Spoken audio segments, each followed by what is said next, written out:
One of the reasons that I like the Yates and Bird for setups and for the base modeling, and that's what I call the first layer of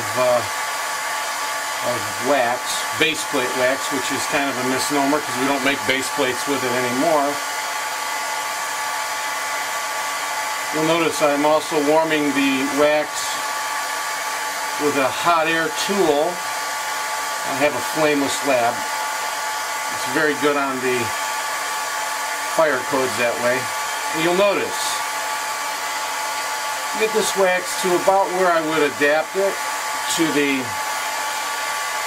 setup, or where I would get it where I'm going to be setting teeth on it. I want to show you the property that I like about this Yates and Bird material, and that is that when you get it to that correct state, and it's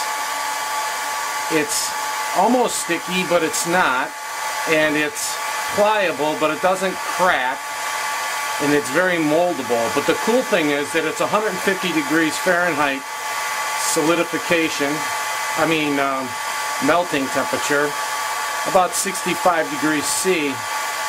But when it starts to cool, it firms up, and you'll notice it's already starting to firm up. And I like this for setting because it's a semi-translucent material, as you can see. I think you can see the difference. This is much different.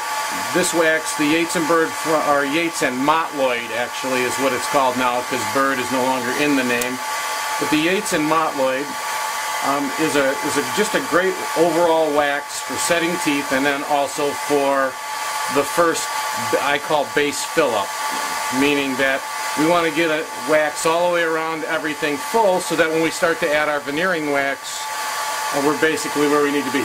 This is pliable enough that in a second I'll show you how I'm able to just press that in. And I like to get it like this, in kind of a little bit of a sausage. See how nice and pliable that is? And I can finger adapt that in between the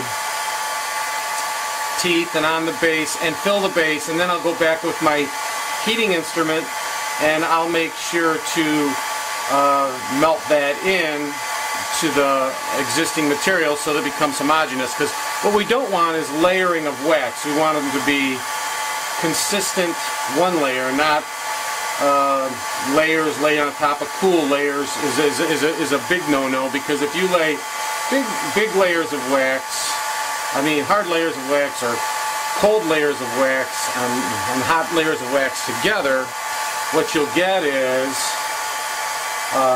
when you start to carve, you'll get flaking, one layer off of another. So anyways, just wanted to show you this. Nice property, will be very foldable and moldable, and I'll show you in a minute about putting that on an actual model around teeth and how I do that. But again, that's one reason why I like it.